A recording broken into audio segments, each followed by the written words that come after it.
Bienvenidos a una tercera charla de la facultad, conferencia magistral de la facultad. Vamos a mantener esta práctica en diferentes ópticas: marketing, economía, negocios internacionales, administración de empresas, etc. Esta vez tenemos la suerte de contar al profesor Marco Plaza Vidaurre. Es un economista destacado, investigador, y va a hablarnos sobre un tema muy actual: Estado, mercados y los ciclos económicos. El profesor es uno de los fervientes seguidores de la escuela austriaca.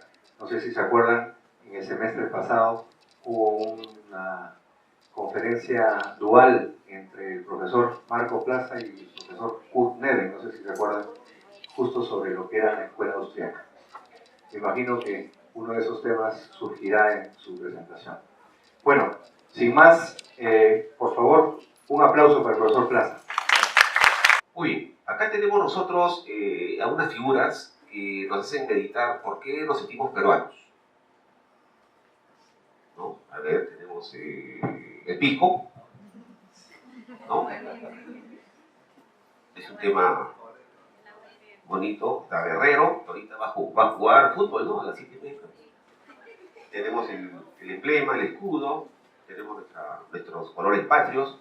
Entonces, la nación, como lo definió Víctor Andrés Belaunde, un gran cronista, ¿no?, sabio, la nación es un conjunto de valores, de costumbres, del cariño, de la relación que existe entre las personas y cómo se identifican entre ellas. Es decir, la nación está en la mente, está en el corazón. Nos sentimos peruanos, así como otros países se sienten igual. Ecuador, todos los países del mundo tienen un sentimiento. Y ese sentimiento se va agudizando con la edad, obviamente, y sobre todo si uno viaja y se va a otro país, ¿no? Entonces uno comienza a extrañar, ¿no? A pesar que estás en un país mejor, pues sin embargo extrañas tu tierra, ¿no? Así sea un pueblo, digamos, humilde, ¿no? No importa. Todos aquellos que nos entrevistan, por ejemplo, en Nueva York, en París. ¿Y tú de dónde eres? Ah, yo he crecido en Lurín. Se sienten contentos con Lurín, ¿no? Que comían pan con chicharrón, esas cosas. O sea, es algo psicológico, ¿no? Es un amor, un cariño. Pero también hay factores que han aumentado la nacionalidad. Bueno, en esta figura estaba el territorio nacional, cómo se ha ido achicando en los últimos 200 años. Nos guste o no nos guste, el Perú es el único país en el mundo que después de haber ganado una guerra ha perdido territorio. Esa es una realidad concreta, ¿no? Lo único que falta es que el mar tape la costa y perdemos la costa. Pero hemos tenido una serie de conflictos alrededor que hemos perdido el territorio. Entonces, el caso más emblemático es el de Colombia, que se le dio la salida al Amazonas, ¿no? Al río Amazonas. Obviamente, Colombia no tenía acceso a ese río, ¿no? Entonces se le regaló el trapecio amazónico, habiendo un pueblo que era peruano, con 17.000 personas. O sea, un día se acostaron en Perú y al día siguiente se levantaron en Colombia. Y nadie habla de la franja que se le regaló entre el río Caquetá y el río Putumayo. Esa franja también se regaló. Y así una serie de factores. Pero esos eventos, esas guerras nos han unido más. Es decir, uno se identifica cuando uno tiene problemas limítrofes, todos estos conflictos, por ejemplo, como el terrorismo también, ¿no? Entonces, todos estos factores son, vamos a llamarle, amplificadores de que uno se sienta, pues, identificado con un territorio, ¿no? Bueno, acá tenemos los poderes, los tres poderes, ¿no? Tenemos el poder legislativo, el Congreso, tenemos el Palacio de Gobierno, el Poder Ejecutivo, el Gobierno, y tenemos el Poder Legislativo, ¿no? Que son poderes, ¿no? Que son, antes eran 4, ¿verdad? Pero esos son los poderes, digamos, que son autónomos. Y siguiendo, pues, la gran teoría de Locke, del inglés, tiene que haber varios poderes para que el gobierno no sea el único poder, ¿no? Entonces, Locke le llamaba los frenos, que tiene que haber varios poderes para que puedan haber un, entre comillas, ¿no? Un equilibrio, porque a veces también entre ellos se ponen de acuerdo y hacen de la suya, ¿no? Pero bueno. Aquí tenemos los ministerios, les adelanto, son 18 ministerios, es impresionante, es uno de los países que más ministerios tiene en el mundo. Y bueno, acá tenemos los clásicos: defensa, economía, interior, educación, salud, trabajo, agricultura, producción y relaciones exteriores. Pero aquí tenemos unos novedosos, ¿no?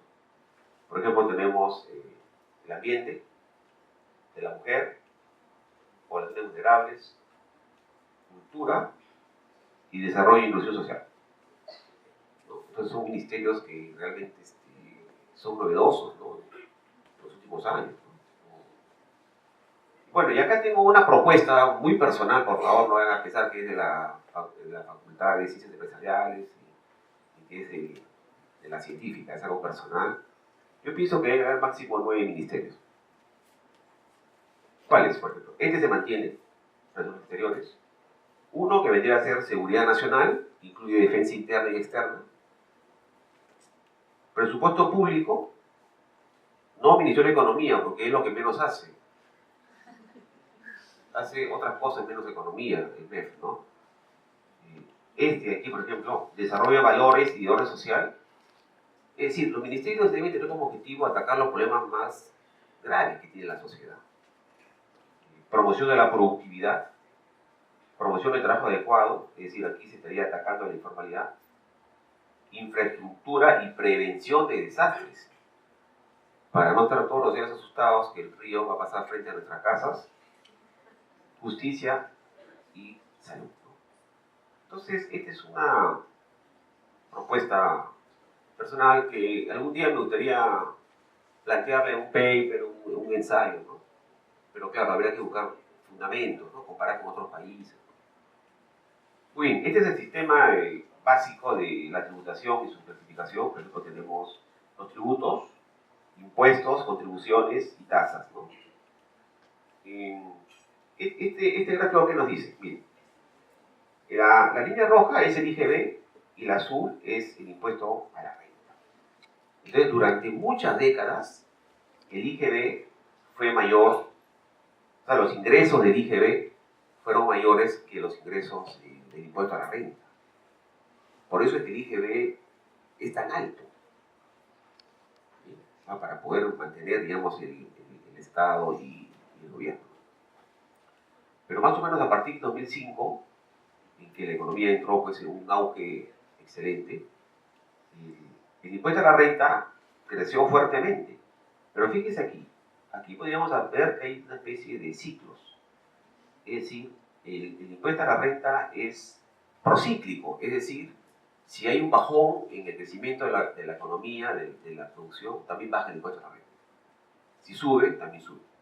Entonces, el impuesto a la renta es muy vulnerable a la actividad económica. En cambio, el IGB y el impuesto a la producción y consumo es como un tren de sierra. Sigue su camino, no cambia, no varía, no baja. Fíjense, la pendiente, prácticamente, es la misma, ¿no? Entonces, me parece que es momento en que el IGB ya debe ir disminuyendo. Debería existir un plan de disminución del IGB. Claro que siempre lo ofrecen, ¿no? Por ejemplo, el actual presidente, cuando se presentó en el gobierno de Toledo, plantearon bajar el IGB 2 puntos, uno por año, y un año lo bajaron a 17, ¿no? Pero el déficit fiscal aumentó. Porque ¿qué pasa? Que bajan el IGB, pero sigue el gasto igual, no sigue aumentando. Entonces se asustaron, lo subieron a 18 y ahí se fueron hasta 19. Entonces fue como dar un paso adelante y dos atrás, ¿no? Entonces es bien difícil, se necesita mucho coraje para que un político baje el IGB. Y bueno, acá tenemos una tabla de ingresos tributarios del gobierno central, ¿no? Tenemos las 5 categorías: impuesto a la renta, las 5 categorías, ¿no?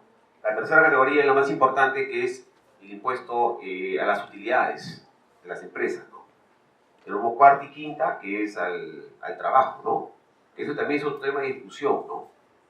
Y los dos congresos de economía austriaca que he estado, hay muchos investigadores que se plantean de que por qué el trabajo tiene que pagar un impuesto, ¿no? Es algo que no tiene lógica, ¿no? Si tú trabajas y siempre tienes que pagar un impuesto por trabajar. Es al revés. Pero es una práctica y los impuestos nunca se analizan con un contenido económico, ¿no? Por eso es que mi propuesta es que el MEF realmente debe llamarse presupuesto, no economía, ¿no? Bueno, y también tenemos el IGB, ¿no? Entonces, en síntesis, la tercera categoría y el impuesto general de ventas son los más fuertes, las fuentes, digamos, más importantes que tiene el gobierno central para llevar a cabo su función, ¿no? Pero podemos observar que el impuesto general de ventas, por ejemplo, acá fue 44.000, estamos hablando de millones, ¿no? 47, 50, 51 y 52. Fíjense en la tercera categoría, 20, 19, 18, 16 y 16. Entonces, este bajó, ¿no? Y este subió. Por eso es que el IGB es un motorcito de recursos, ¿no? ¿Y quiénes pagan el IGB? A ver, pregunta a todos ustedes, ¿quién paga el IGB? ¿Las empresas o los consumidores? Todos, ¿no? ¿Las empresas pagan el IGB? No pagan. Vuelven, ¿no? Nosotros sí pagamos IGB. Las importaciones, por ejemplo, también tienen un monto considerable, ¿no? Estamos hablando del IGB de importaciones, ¿no? Pero sin embargo, las tasas y los ingresos por importaciones es baja, ¿no? Igual que el impuesto social al consumo. Muy bien. Este gráfico es apasionante realmente. Miren, tenemos el gobierno de Belaunte, de García Pérez y de Fujimori. Podemos ver aquí la tablita. En el 82 el IGB era 16. Claro, acá está incluyendo la promoción, es 2%, ¿no? Que va a la municipalidad. 16, después Belaunte lo subió a 18 en el 84, debe haber sido por el fenómeno del niño. Y después lo bajó a 8, lo subió a 11. Y después en el gobierno de García Pérez lo bajó a 6 en el 86, lo bajó a 10, perdón, ahí lo subió a 10 en el 88.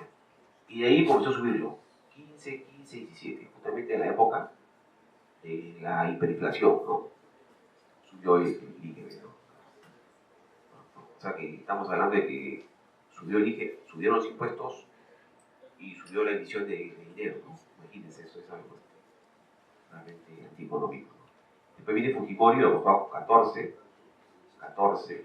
y finalmente en el 92 subió a 18. Y también en el gobierno de Toledo, que no le he puesto en este cuadro, hubo, como ya te expliqué hace minutos, ¿no? Lo bajaron a 17, y después subió a 19, y ahora está en 18. Muy bien, y acá tiene el gráfico, ¿no? Miren. Bueno, el Banco Central vamos a ser bastante sencillos en explicar. Acá en la figura que ven. ¿Qué ven en estas figuras acá? Percepción visual, ¿verdad? ¿Qué ven? Maricielo, ¿qué ves ahí? ¿Billetes? ¿Y acá qué ven? Consumo, compras. Entonces, el Banco Central lo que tiene que hacer es emitir dinero sin inflación, de acuerdo a la Constitución. Esa es su misión, en todo el mundo prácticamente, ¿no? Entonces, tenemos que partir de ese principio. Bueno, acá tenemos un poco una lámina que para mí yo le llamo, bueno, hoy es martes 13, ¿no? Sí. Justo coincide, ¿no? Miren, martes 13, ¿no? Es terrible lo que estamos viendo acá. Yo lo veo catastrófico realmente. ¿Cuál es la inflación acumulada en los últimos 10 años? 40% en 10 años. ¿Se dan cuenta? Entonces, como yo me acuerdo en la última exposición del ciclo pasado, parece, una cosa es que tengamos 20, otra 30, 40 años. Otra cosa es tener 60 y otra cosa es tener 70. Entonces, esta inflación afecta a la persona muchísimo, ¿no? El promedio sería 3.68 en cada uno de los años. La meta es 2. Y el rango meta es entre 1 y 3. Entonces siempre estamos pegados al 3. La pregunta es, ¿por qué no estamos pegados al 1? ¿No? Siempre estamos caminando en el precipicio. ¿No? Y esto es la inflación general. Estamos hablando del IPC, ¿no? Aquí tenemos alimentos y energía. La inflación acumulada fue 53, miren, más de la mitad. Y la inflación promedio fue 4.3. Entonces lo que tú comprabas hace 10 años, ahora puedes comprar mucho menos. Como yo le decía a mis alumnos, ¿no? Hace 20 años, ¿cuántos sublimes comprabas con un sol? A ver si se acuerdan. Ustedes no habían nacido, obviamente. Yo ya comía sublime. 4.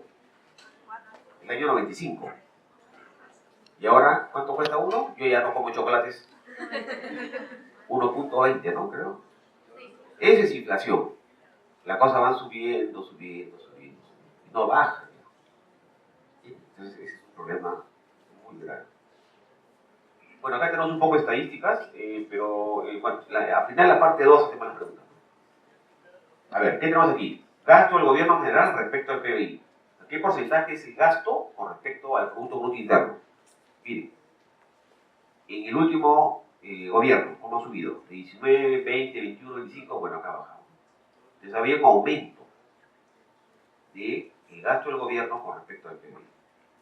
Pero todavía son cifras que son bastante aceptables si nos comparamos a otros países, como es el caso de Argentina, ¿no? Acá abajo tenemos el gasto del gobierno general corriente.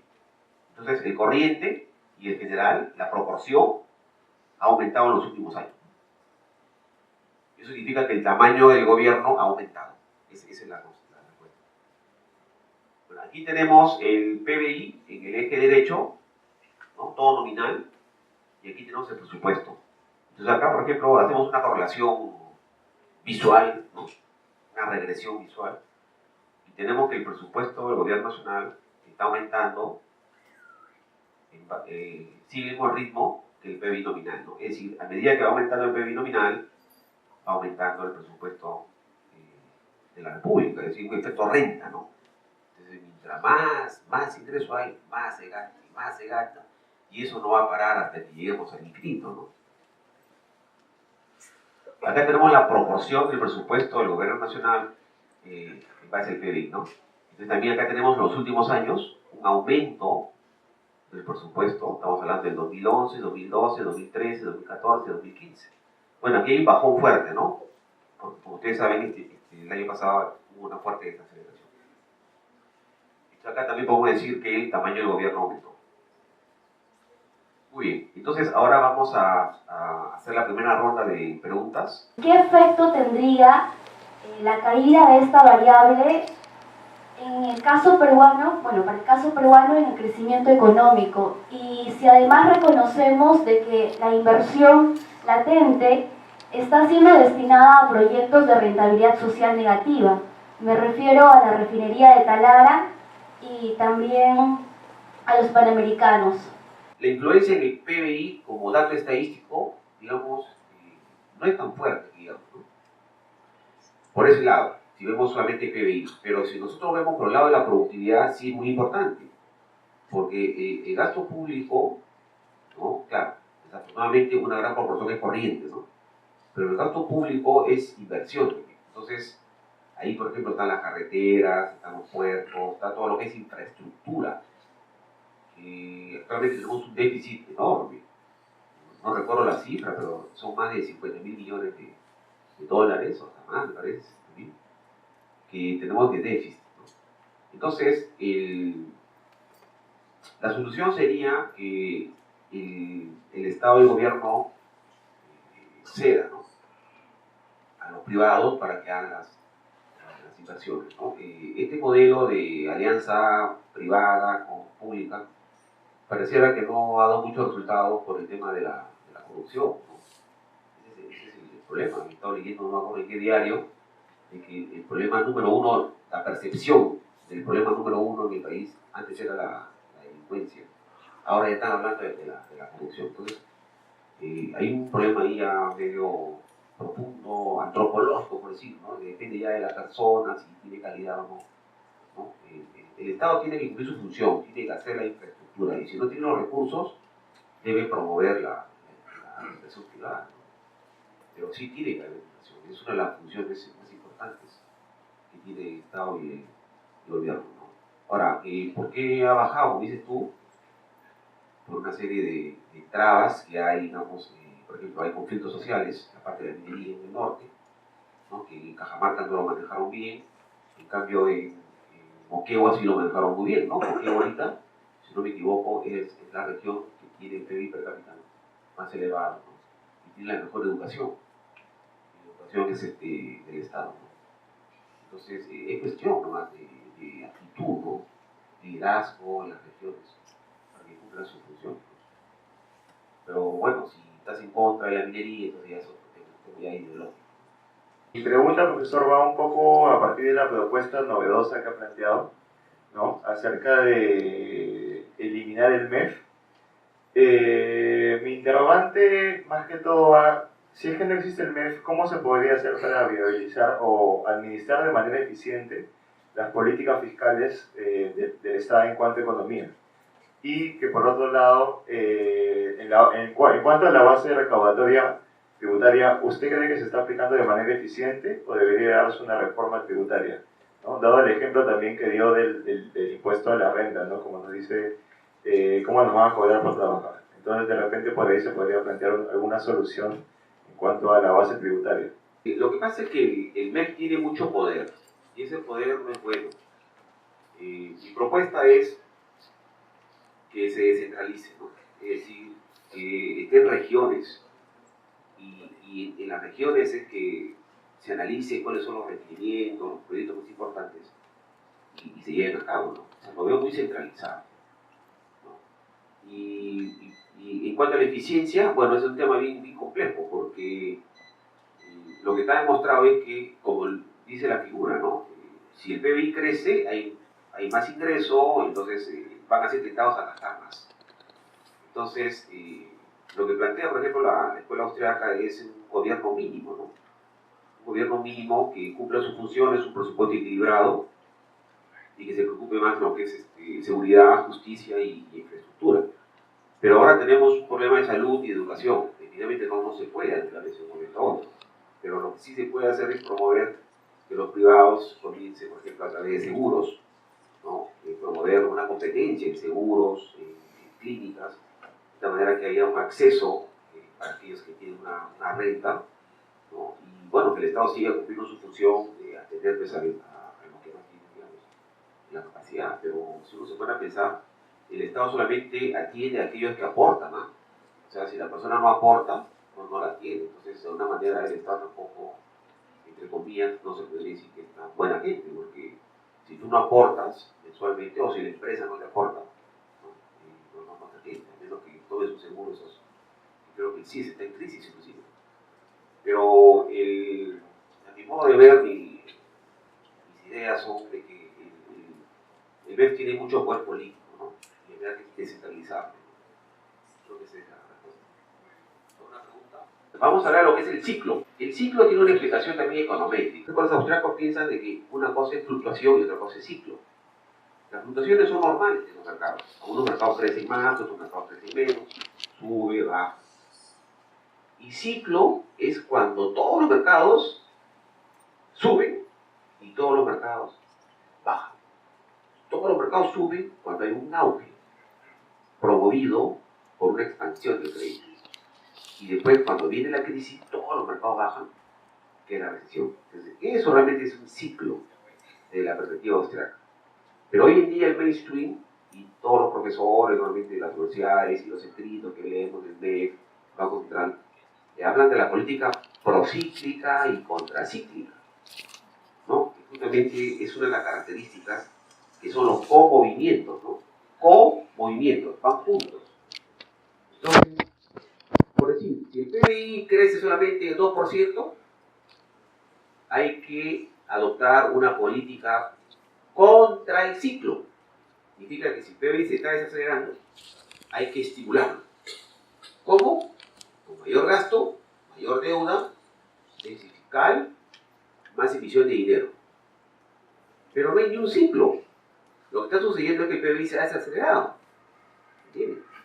Entonces hay una confusión en el mainstream entre fluctuación y ciclo. Por eso es que es bien importante definir los términos. ¿No? Entonces, los componentes de un ciclo, por ejemplo, siempre hay un impulso, un golpe, ¿no? De shock. ¿No? Se llama perturbación o impulso. Después viene la propagación. ¿Cuáles son los mercados? Los primeros mercados que se ven afectados. Después vienen los movimientos. ¿Cuáles son las variables que siguen a este movimiento de la actividad económica, que es el PBI? La duración y la amplitud o la intensidad, ¿no? Son normalmente las variables que se utilizan para analizar un ciclo, ¿no? Bueno, tenemos el keynesianismo, el autor John Maynard Keynes. Ya en mi curso de macroeconomía les he hablado bastante de John Maynard Keynes. El impulso es lo que él llamaba en su texto Animal Spirits, que no tiene una traducción directa al español, pero que se interpreta como el instinto empresarial que tiene el empresario, que tiene un olfato, sabe si va a tener o no ganancia, invierte o se retrae de invertir. ¿No? Pero esto acá es el keynesianismo original, ¿no? Que ya obviamente ya no se aplica. Lo que se explica ahora es la síntesis neoclásica keynesiana o el neo-keynesianismo. Tenemos la síntesis neoclásica keynesiana, liderada por Samuelson, Hicks y Metzler. Acá faltó poner a Hansen, que ellos tomaron conceptos de Marshall, de la microeconomía, como es el equilibrio parcial, cuando un mercado está en equilibrio de oferta y demanda, y también tomaron el equilibrio general del modelo de Walras. Entonces, por eso que se le llama la síntesis neoclásica keynesiana, ¿no? Y siguen con el mismo impulso, rentabilidad empresarial. Aquí estamos hablando del modelo ISLM, ¿no? Creo que mañana tiene examen, creo que sale, ¿no? Y también el modelo de la oferta y la demanda con expectativas de inflación, ¿no? Incluyendo la curva de Phillips de Friedman, ¿no? Tenemos los monetaristas liderados por Friedman y Schwartz, ¿no? Friedman fue un brillante liberal de la escuela de Chicago, ¿no? La oferta de dinero es la que crea la crisis. Los neoclásicos, estamos hablando de Lucas, Sargent y Wallace, estamos hablando de las expectativas racionales, ¿no? Donde se asume que las personas tienen en la mente un modelo macroeconómico y saben lo que van a hacer los políticos y por lo tanto pueden hasta bloquear una política económica, ¿no? Y aunque parezca mentira, esos conceptos ya los había explicado Ricardo, ¿no? ¿De qué año es Ricardo? A ver si se acuerdan. David Ricardo, ¿qué año es? Más o menos 1800. Muy bien. El ciclo real, que es una evolución de los nuevos clásicos, que plantean de que la parte monetaria no afecta a la economía y que todo el ciclo se forma por tecnología, por innovación, un poco inspirado en Schumpeter, ¿no? El ciclo económico de Joseph Schumpeter, ¿no?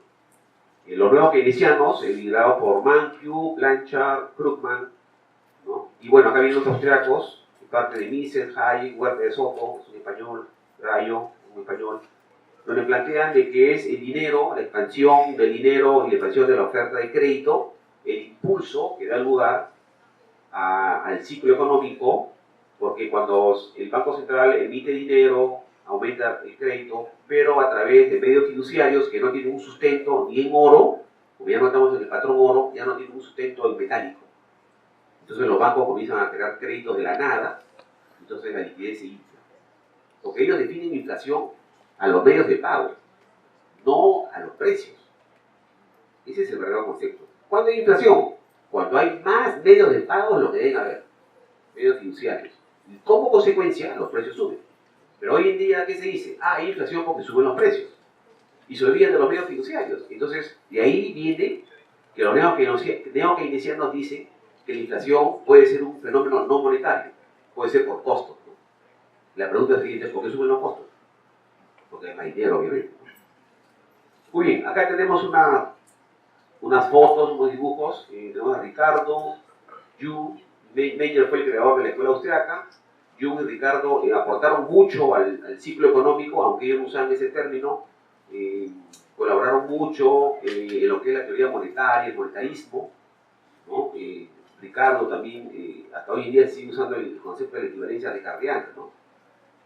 Bueno, Benger, junto con Jevons y Walras, dieron un golpe mortal a la teoría del trabajo, ¿no? Y de los clásicos, donde Marx se inspiró para crear su teoría de la plusvalía, ¿no? Entonces, Benger creó, juntamente con Walras y Jevons, sin conocerse, obviamente, en esa época no había WhatsApp ni Internet, ¿no? Solamente se carteaban de vez en cuando, demoraba meses de que vaya a la carta y venga. Ellos crearon la teoría marginalista, ¿no? Entonces, plantearon que era al revés, es el mercado el que da el valor a las cosas. Y eso da valor a los costos. El costo no define el precio, nunca. Es el mercado que define el precio. Y en base al precio del producto, a cómo la gente lo prefiere, se definen los costos, ¿no? Entonces, un cambio radical que hasta ahora sigue vigente, ¿no? Bueno, acá tenemos a Paul Bauer, que es, digamos, el que mejor criticó no solamente al marxismo, sino a la teoría de la explotación, porque Marx inspira en la teoría de la explotación que ya había en esa época. Había muchos autores, Marx no fue el único. Lo que pasa es que Marx fue más político y puso en acción sus teorías. Entonces, Paul Bauer es el que mejor científicamente, prácticamente refuta y demuestra la falencia que es la teoría marxista, ¿no? Y eso no lo digo yo, lo dice Schumpeter, ¿no? A pesar que Schumpeter era walrasiano, ¿no? Bueno, tenemos von Mises, ¿no? Ya les hablaba bastante de von Mises, estudió la acción humana. Hayek, premio Nobel en el año 74. Roger Garrison, que es un autor que se basa en la teoría del ciclo económico de la escuela austríaca y ha desarrollado un modelo gráfico que no ahora recién lo estoy viendo con mis alumnos, en Macro 1 y en Política Económica. Y bueno, Huerta de Soto, que es un español, es un gran promotor del pensamiento austriaco, ¿no? Bueno, mitos de la Gran Depresión del siglo XX. Se le llama mitos porque se cree que, por ejemplo, que el fenómeno, que la Gran Depresión es propia del sistema capitalista, es inherente al libre mercado. Así se piensa en algunos autores, ¿no? Es decir, el capitalismo crea la crisis, por ser capitalismo, ¿no? Ese es un gran mito. Otro mito es no haber intervenido en la demanda agregada. Bueno, y ese es un pensamiento keynesiano, ¿no? No haber impulsado el gasto, ¿no? Aquí, por ejemplo, los austríacos dicen que es al revés. Tenemos que ahorrar, consumir menos e invertir. Pero los keynesianos dicen, no, si tú ahorras y no consumes, deprime más la economía. Entonces lo que hay que hacer es gastar. Oye, pero ¿cómo gastas? Ya nos endeudamos y ya veremos cómo pagamos. Entonces hay una diferencia en el concepto, ¿no? El New Deal es un programa de estímulo a la actividad económica que se implementó en el siglo XX para, según ellos, recuperar, digamos, el crecimiento económico, porque el desempleo llegó pues hasta el 25% en Estados Unidos, ¿no? Y se dice que la Segunda Guerra Mundial recuperó la economía, algo realmente ya un poco cómico, yo diría, ¿no? Porque de cuando aquí una guerra recupera una economía, ¿no? No, pero ha crecido el PIB, claro, sí, por supuesto. Si todo el mundo son soldados y van a la guerra, hay pleno empleo, obviamente, ¿no? Pero no se trata de eso, y de la parte productiva, si solamente están produciendo tanques, aviones. Entonces, si la Segunda Guerra recuperó la economía, es una falacia realmente, ¿no? Porque habría que hacer un neto, ¿no? Todo lo que se destruyó por la Segunda Guerra Mundial y después todo lo que creció, el neto de repente es de cero o inclusive positivo o negativo. Muy bien. ¿Cuáles fueron las causas de la Gran Depresión? Los keynesianos dicen demanda insuficiente, falta de gasto, ¿no? Los monetaristas, como Milton Friedman, dicen sobreinversión, dinero insuficiente. Friedman explica que la crisis se dio porque los bancos quebraron. ¿Y por qué quebraron los bancos? Porque se emitió muy poco dinero. El Banco Central de Estados Unidos sí emitió dinero, pero las personas no lo retenían, no lo usaban. Entonces el neto fue que la liquidez baja, ¿correcto? Es decir, puede aumentar la base monetaria, pero por otro lado puede aumentar la preferencia por el circulante, retiene el dinero. Entonces el efecto neto fue que la oferta, la liquidez disminuyó y comenzaron a cobrar los bancos, y al quebrar los bancos se se pierde mucha liquidez, porque todo tu depósito, por ejemplo, puede estar en un banco, al día siguiente vas y no está el banco. Hay un cine ahí, por decirlo. Y mi dinero no, ya no existe. Porque tu dinero, cuando tú lo depositas, se lo dan a otras personas, ¿verdad? Entonces, por eso es que realmente los bancos tienen ese gran riesgo, ¿no? De que si toda la gente va al banco, no monta su dinero.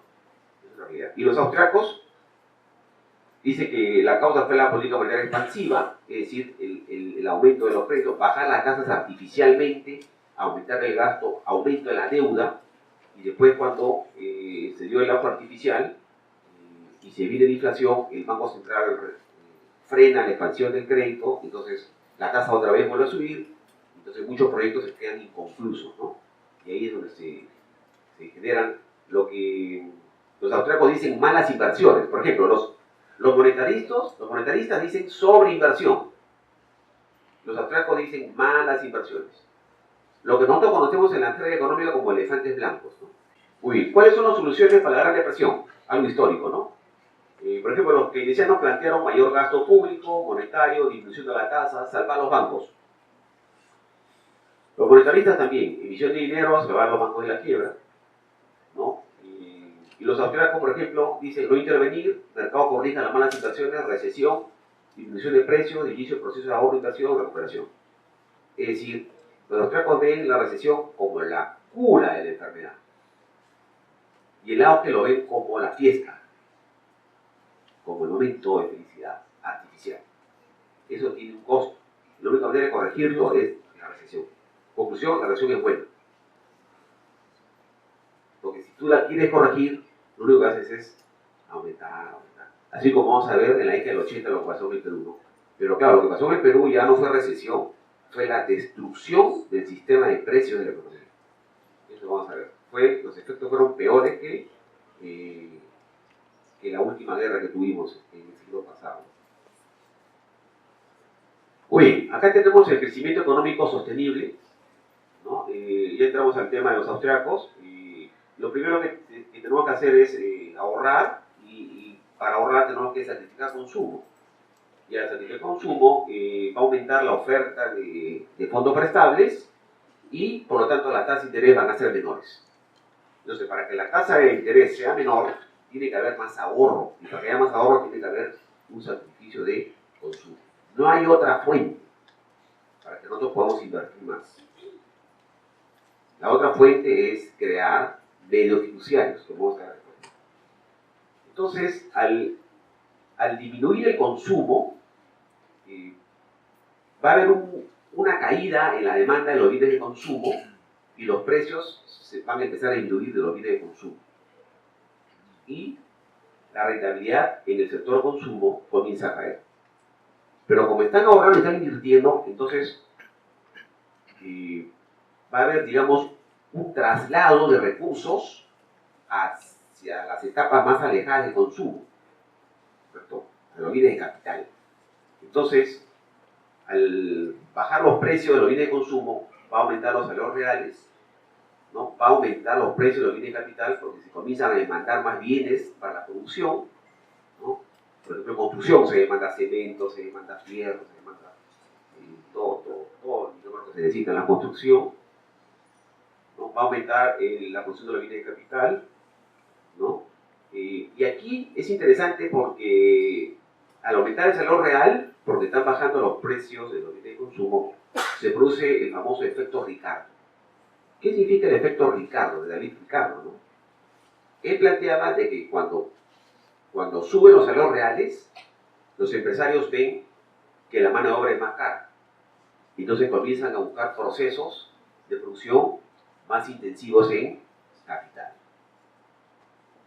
Es al revés. Cuando el salario real comienza a bajar, ellos perciben que el costo de la mano de obra es menor, entonces comienzan a producir con procesos más intensivos en mano de obra. Entonces hay un traslado dependiendo del salario real, ¿no? Entonces ese efecto Ricardo hace que los empresarios prefieran tecnificarse, que la economía se comience a volver más capital intensiva, ¿no?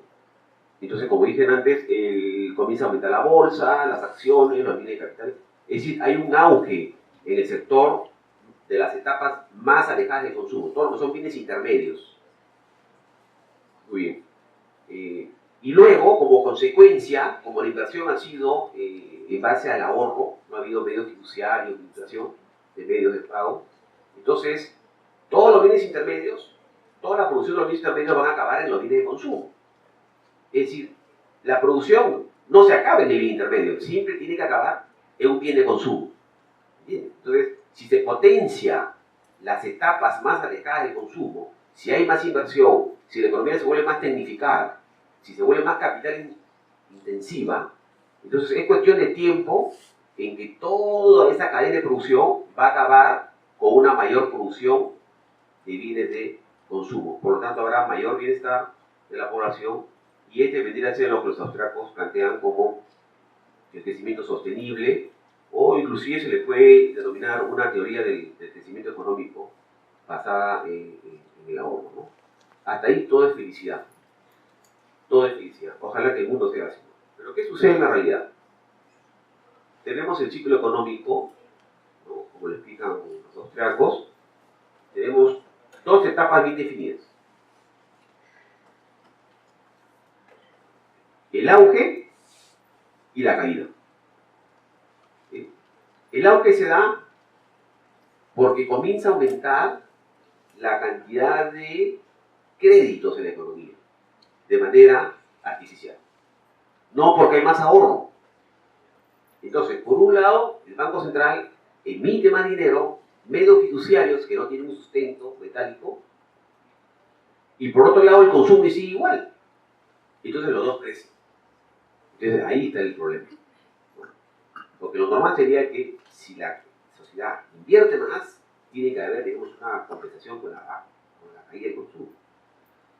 Pero si tú estás artificialmente alimentando a la economía con más dinero fiduciario, entonces, y también aumenta el consumo, entonces ahí es donde se da el punto de inflexión, ¿no? Ahí es donde se da la crisis. A ver, veamos la secuencia, ¿no? Perdón, acá hay una expansión del crédito sin ahorro, el consumo se mantiene, no disminuye, no hay ese conflicto que debe haber entre consumo e inversión, ¿no? Si quieres invertir más, tienes que bajar el consumo. Disminuye la tasa, igual que la etapa anterior, el ciclo anterior que explicamos. Aumentan los precios de los bienes de capital de la bolsa. La estructura productiva se vuelve más intensiva. Hasta ahí es igual que la diapositiva anterior, ¿no? Todo es excelente. El sector de bienes de capital presenta beneficios. Aumentan los salarios. ¿No? Aquí se da el efecto Ricardo, ¿no? Los empresarios ven que cuesta mucho la mano de obra y comienzan a buscar procesos más tecnificados, se expande la demanda de consumo y aumenta el consumo y la inversión. Entonces, aquí, digamos, es vamos a llamarle la cima, ¿no? El punto alto del auge. Se invierte más, pero también se consume más. ¿Pero por qué se invierte más? Porque la tasa de interés está reducida artificialmente. Y no es cuestión de decir, bájese la tasa, y bajó la tasa. Y ahí se queda, ¿no? La tasa, ¿por qué se mantiene baja? Porque la autoridad monetaria está inyectando constantemente. Es como que tú quieres ir tu carro a 80, que tú llegas a 80 y ahí apagas el carro, ¿no? Para tú seguir a 80, ¿qué tienes que hacer? Tienes que seguir con la misma aceleración, ¿no? Igual es acá.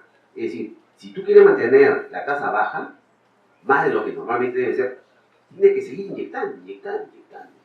Pero va a haber un momento en que esa inyección de dinero comienza a presionar a todos los precios. Entonces ya se viene la inflación, tarde o temprano. Entonces, ¿qué sucede? ¿No? Acá hay presión en los precios, inflación. Se paraliza la expansión de créditos. Entonces, la autoridad monetaria dice, bueno, hasta aquí llegamos, reducimos la tasa de crecimiento del dinero, por lo tanto la liquidez también se enfría, se frena, y muchos proyectos que eran rentables con la tasa anterior, y como ahora va a subir la tasa, dejan de ser rentables. Y por otro lado, comienza a escasear el capital de trabajo. Entonces, muchas de las inversiones se quedan a medio camino. Escasea préstamos para capital de trabajo, se paralizan obras y proyectos, disminuye los bienes de capital y la bolsa. Este es lo más sensible. Miren, cuando hay un gran auge artificial, lo que más sube son el precio de los bienes de capital, los departamentos, las casas, todo eso sube. Y cuando hay una crisis como consecuencia del auge artificial, lo que más baja es la casa, los departamentos, los terrenos, todos los bienes de capital. Eso está muy estudiado, ¿no?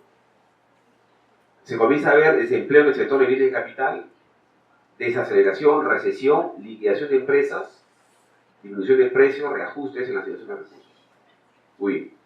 Este es el caso, teórico obviamente, en que la autoridad monetaria se da cuenta que los precios comienzan a subir y que ya no puede seguir manteniendo ese ritmo de emisión de dinero, y corrige, frena la cantidad de dinero y el mercado se ajusta. Pero en el caso peruano no fue así. En el caso peruano siguió hasta la destrucción total del sistema económico, como vamos a ver a continuación. Estamos hablando de la década del 80. En la década del 70, como vamos a ver más adelante, hubo un miniciclo. Ahora vamos a ver la curva. Ahí hay una explicación muy interesante. Pero realmente los ciclos fuertes se dieron en la década del 80. Prácticamente fue la explosión del sistema, ¿no? Aquí tenemos. Aquí le recuerdan, presidente, Belaúnde, brillante persona, excelente. Para mí como persona uno de los mejores que he visto, como presidente, como persona, ¿no? ¿Y quién es él? ¿Escuchó quién es? Alan García Pérez, ¿no es cierto? Ahí están los dos ciclos. Mala política económica, fenómeno del niño, guerra con Paquicha, ¿no? Paquicha fue con el Ecuador. Aquí, mala política económica, no pago de deuda, país inelegible, hiperinflación. Pero miren aquí, en la década del 70, sube, baja. Acá sube más, baja. Y acá sube más y baja. Entonces acá estamos hablando de que cada montaña rusa, vamos a hablar así, cada subida es mayor. Máximo. Entonces ya estamos hablando de 20 años. Es impresionante cómo la política puede haber sido tan mala realmente durante 20 años. Es sorprendente. Uno lee la historia y no puede comprender una pregunta que no había economistas en esa época. No estudiaron micro, macro, no leyeron a Friedman, no leyeron a... Eso era sorprendente. O, por otro lado, sabían que era así y lo hacían, ¿no? Ya es inteligencia, ¿no? Muy bien. Y lo más triste de todo es que nadie está preso por eso. Un gerente quiere una empresa, lo denuncian, lo meten. Tú quieres un país, no pasa nada. Inclusive voy a ser presidente todavía. ¿Qué le parece? ¿No? Bueno, acá tenemos algunas curvas, ¿no? Las usé en tesis doctoral, ¿no? Que justo se ajustan a lo de la profesión. Acá tenemos la dolarización financiera, que no es nada más que el ratio de depósitos en dólares con respecto a los depósitos total, ¿no? Entonces la dolarización ya existía antes de los 70, ¿no? Pero como el gobierno militar fue totalmente controlada, ¿no? Casi cero, ¿no? Obviamente que ahí no podía tener dólares, ¿no? Pero después ya en los 80 con Belaúnde trepó muy fuertemente y el gobierno de Alan García trató de controlarla, ¿no? Bajó, pero después ya con la hiperinflación y con William Fujimori se desató la dolarización y llegó prácticamente a niveles de 80%, ¿no? Fuertísimo. Bueno, ahora estamos más o menos por 40, 50, ¿no? Aquí tenemos la variación porcentual del PBI real. Esto parece un electroencefalograma. ¿Han visto alguna vez? ¿No? Cuando uno tomó café está nervioso. Entonces aquí ustedes ven subida, bajada, subida, bajada. Es variación porcentual del PBI real. Caída, subida, caída, subida. Fuerte, ¿no? Es una guerra entre la cantidad de dinero y los precios. Aumenta la cantidad de dinero, excelente, puedes comprar. Viene la inflación, no puedes comprar nada. Otra vez emite dinero, puedes comprar. Otra vez viene la inflación, o sea, la inflación está a la vuelta de la esquina. Y siempre te atrapa y te gana. La inflación es como el óxido, como el polvo que entra en una casa, ¿no? Te dejan de limpiar una casa en 3 o 4 días, ya están las telarañas cruzando de esquina. Aquí tenemos la emisión primaria real. Fíjese, ya de los 70 comenzó el aumento. Aquí hay una trepada fuerte real, ¿no? Y después la caída, fíjense, la caída de aquí. Y este punto de acá es menor que este. ¿Qué significa? Que en términos reales, la cantidad de dinero en el 90, 91, o cuando fue el choque del 90, en términos reales, ¿eh? De capacidad adquisitiva, era menor que la que había en el año 60. Es impresionante. Fíjense esa caída, ¿no? Logaritmo de la inflación. Tengo que aplicar logaritmo porque llegamos a 7000%, ¿no? Entonces aquí está pues, el pico este, ¿no? Y obviamente con el cambio de política, la inflación bajó fuertemente. Pero miren, ¿de cuándo empezó la inflación? De los 70. De aquí empezó la inflación. Y aquí fue ya la hiper, ¿no? Este fue la hiper. Este es el ciclo más fuerte que hemos tenido, ¿no? Y el tipo de cambio real también cayó fuertemente con algunas recuperaciones. ¿Por qué hay estos picos hacia arriba? Por la cantidad de dinero que emiten. Es decir, suben los precios, emiten más dinero, sube el tipo de cambio. La inflación que está atrás tuyo, te alcanza, te jala, te vuelve a subir, te escapas, pero igual te agarra. Nunca te puedes escapar de la inflación. Entonces, en conclusión, el tipo de cambio real cayó fuertemente. El resultado económico en términos reales también, estamos hablando de valores negativos durante todo el ciclo, de los 70 y los 80. ¿No? Aquí estamos, todo negativo. También subida, bajada, subida, bajada, subida, bajada. No es normal, ¿no? Que una curva tenga esas características, ¿no? Bueno, este es uno de los gráficos que más me gustan realmente, y siempre lo explico en mi clase. Esto es algo así como la esquizofrenia en las estadísticas, ¿no? La economía tuvo doble personalidad, ¿no? La vez pasada vi una película de una persona que tenía como 50 personalidades. Tuve en cartelera hace poco. Sí. Miren, ¿ah? Emisión primaria real. Y la rojita es logaritmo, porque subió a miles de tasas, ¿no? De la emisión primaria nominal. Entonces, el nominal subía y el real bajaba. Ahí está. Esa es la mejor demostración. ¿Bien?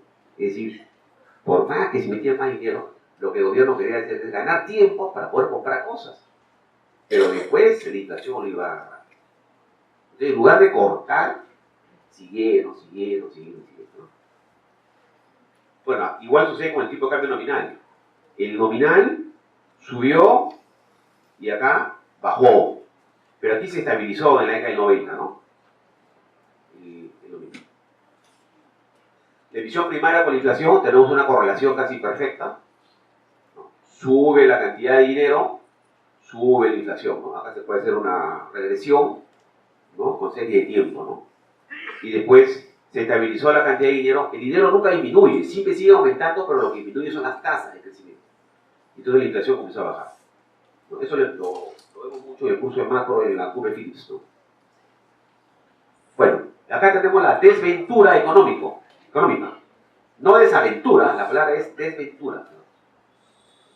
¿Qué significa la desventura? Lo contrario a una aventura. ¿Y qué es una aventura? Algo que haces y sale bien, ¿no? Pero si haces algo y sale mal, esa es la diferencia. Entonces, fíjense las cifras. Miren, ¿ah? Acá tenemos el PBI real y la inflación anual. En el año 75, el PBI real fue a 84.024. ¿No? Está en términos reales, ¿no? Esta serie es del año 94, me parece. Con el IPC 94, ¿no? La inflación, 23%. Miren, ¿pasaron cuántos años? 15 años. Miren, PBI real, 82.032. ¿Mayor o menor? Menor. La producción disminuyó. Y la inflación, 23%. Acá, 7.000%.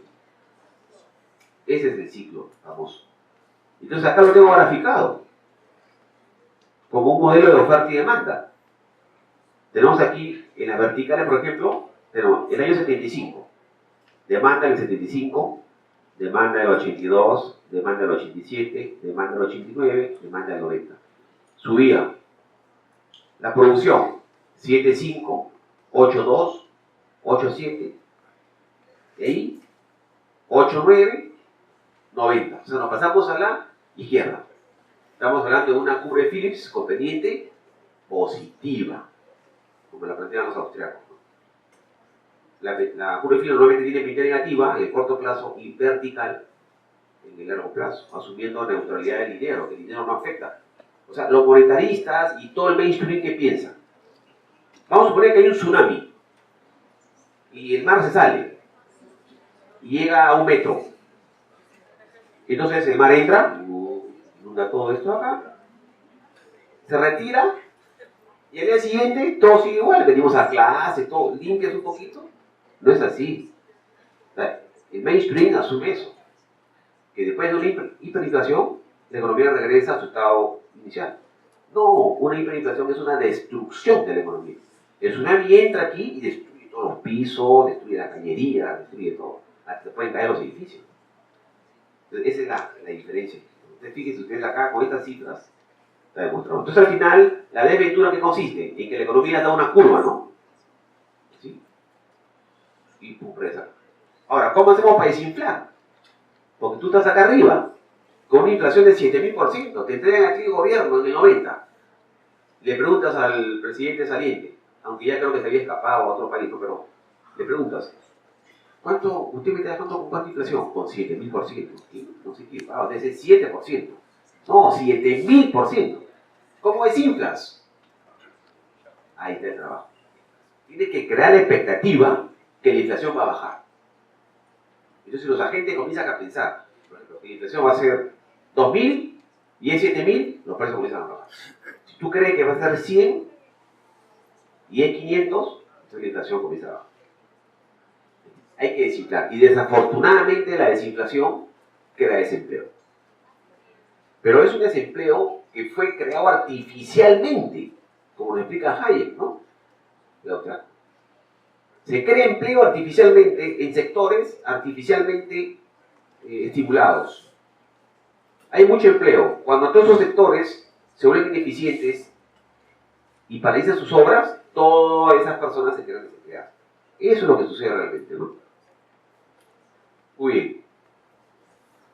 Solamente quedan las conclusiones. Habiendo desarrollado los ciclos económicos y también habiendo hecho la pregunta acerca de estas inversiones latentes en cuanto a la refinería de Talar y los Panamericanos, la cuestión que me hago es cómo el modelo de crecimiento de los austriacos explica también la inversión fiscal en este tipo de situaciones. Hablábamos de malinversión, de sobreinversión. Entonces, se podría considerar quizás a estas inversiones bajo este calificativo, ¿no? Y si es que el modelo de los austriacos explica el impacto que tienen las políticas fiscales o solo explica el impacto que tiene las medidas monetarias. Primero, que el presupuesto no alcanza, hay que inflarse, hay que aumentarlo. Y segundo, cuando acaba el juego, los Juegos Olímpicos o el Mundial, nos quedamos con una serie de elefantes blancos que ya no se usan. Entonces, él, por ejemplo, critica eso, ¿no? Entonces, ¿qué necesidad en este momento hay que tengamos Panamericano? En segundo lugar, él plantea que debe haber prioridades, ¿no? ¿Y cuáles son las prioridades en este momento? El problema de la delincuencia y el problema del norte, ¿no? De las lluvias, ¿no? La reconstrucción. Entonces, ¿cómo puede ser posible que tengamos que reconstruir el norte, prevenir lo que se viene en este verano y por otro lado haciendo unos Juegos Olímpicos? Entonces hay un poco de incoherencia. Y después lo de Talara es un poco más preocupante, porque Talara, según Juan Mendoza, él explica de que esa infraestructura nueva debe costar máximo más o menos 1.900 millones, ¿no? de dólares y que está más o menos en 5.000. ¿No? Y por otro lado, la capacidad que tiene para proveer petróleo es, digamos, es muy alta la que están construyendo, como que va a haber capacidad instalada ociosa, ¿no? Entonces, no se explica por qué cuesta tan caro esta inversión estatal en Talara, ¿no? Y por último, debe ser privada, ¿no? Entonces, los austriacos son radicales, ¿no? El austriaco te dice que todo es privado y que el Estado solamente debe digamos, intervenir en lo que es justicia, en lo que es seguridad y lo que es infraestructura, ¿no? Pero si hay algo que el privado puede hacer, debe abstenerse el gobierno, ¿no? Todo lo posible. Pero siempre hay un límite. Yo hace como 3 4 años colgué, no colgué, sino hice un paper en la Escuela de Gestión de Pilar, ¿no? Donde yo analizaba la defensa nacional con el liberalismo. Y que era bien difícil trazar una línea, ¿no? Hasta dónde el Estado debe intervenir por la seguridad, ¿no? Y el liberalismo hasta dónde debe llegar con tal de no afectar la seguridad nacional, ¿no? Me refiero, ¿no? Por ejemplo, si quieren venir, por ejemplo, quieren hacer inversiones, ¿no? En los puertos, ¿no? Entonces, claro, el libre mercado te dice está bien, excelente, que vengan los privados y privados. Pero hasta qué punto esa inversión puede afectar la seguridad nacional. Entonces, ahí es difícil trazar la línea, ¿no? Entre seguridad nacional y libre mercado, ¿no? Me pregunto un poco acerca de las tasas de interés. Quiero ver un poco cómo se podría relacionar la teoría austríaca con la realidad. En la actualidad, por ejemplo, estamos viendo que las tasas de las mayores economías o de las economías referentes en el mundo están cerca del 0%, ¿no? Por ejemplo, mañana va a haber la reunión de la FED en la cual hay un 96% de probabilidad que se aumente la tasa de referencia. Por otro lado, vemos el Banco Central Europeo que tiene una tasa de interés del 0%. Entonces, desde el punto de vista de la Escuela Austríaca de Economía, no estamos viendo un crecimiento adecuado, estamos viendo un crecimiento muy tenue. Entonces, las políticas aplicables están siendo las adecuadas de repente por estas instituciones. Y por otro lado, en la parte del ambiente interno, hemos visto que hace una semana el Banco Central de Reserva ha disminuido su tasa de referencia de 4,25 a 4. ¿No? Todo esto por estimular la economía de acuerdo al fenómeno del niño, ¿no? Y esta desaceleración en el crecimiento económico, ¿no? Entonces quería ver si usted estaba de acuerdo con los planteamientos efectuados. El Banco Central ha bajado la tasa, ¿correcto? Pero la pregunta es ¿por qué la ha bajado? Entonces, la tasa la debe mover en base a la inflación, según la Constitución, ¿no? Su misión es la inflación. Pero el Banco Central, normalmente, como es parte del mainstream, ellos piensan de que hay que bajar la tasa para estimular la economía. Entonces, solamente bajan la tasa para que haya más créditos, ¿no? y se reactive el consumo y la inversión, ¿no? Ese es su pensamiento, ¿no? Pero la inflación está a más del 3%. Entonces, la pregunta es, si la inflación es más del 3%, está pasando el límite superior de la meta, ¿y cómo pueden bajar la tasa, ¿no? Entonces, ellos tienen sus prioridades, así como su curva de diferencia, ¿no?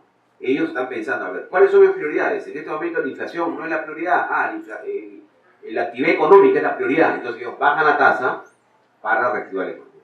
Es una decisión política que tienen ellos, ¿no? Y son autónomos, ¿no? Yo personalmente, siguiendo la escuela austriaca, no estoy de acuerdo, ¿no? Estoy de acuerdo en que estén manipulando la tasa de interés. La tasa de interés es un precio de la economía y por tanto debe ser libre. No tiene por qué estar fijándose, ¿no? Por ejemplo, yo hago una pregunta, ¿no? ¿Cómo saben que debe ser 4?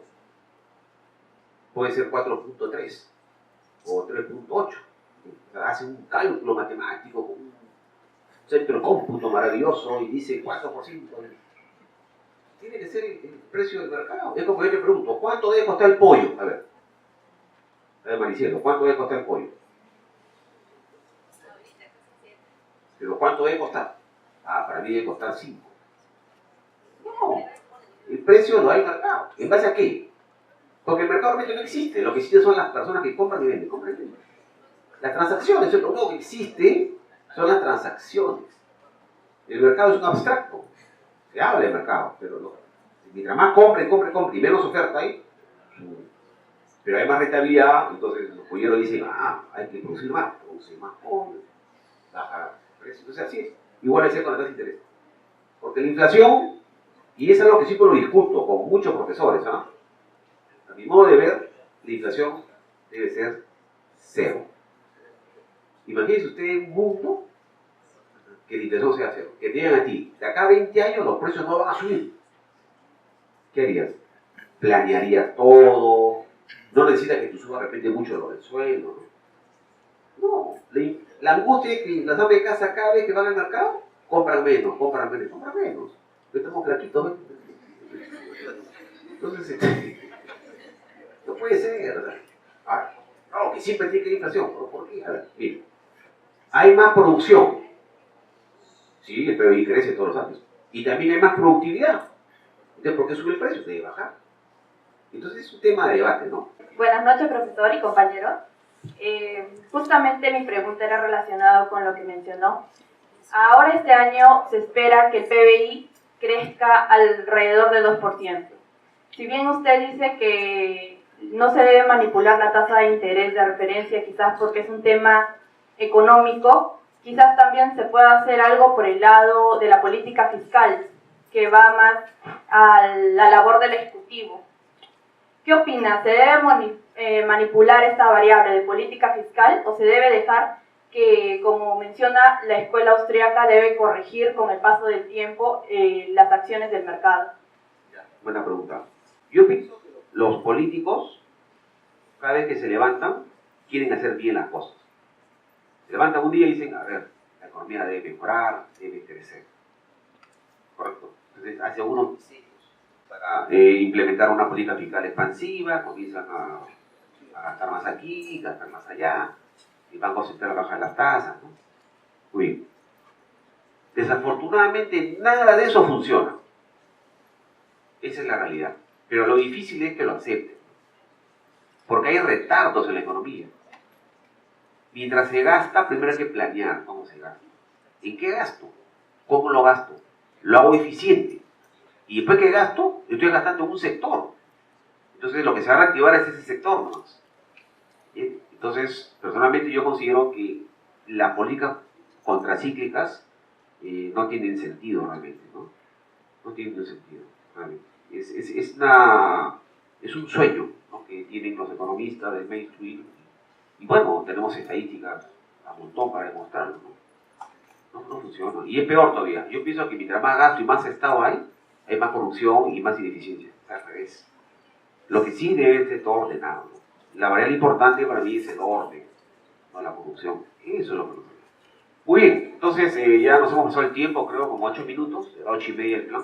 Yo les agradezco infinitamente su asistencia, pero ha sido claro, conciso, práctico y motivador. Muchas gracias.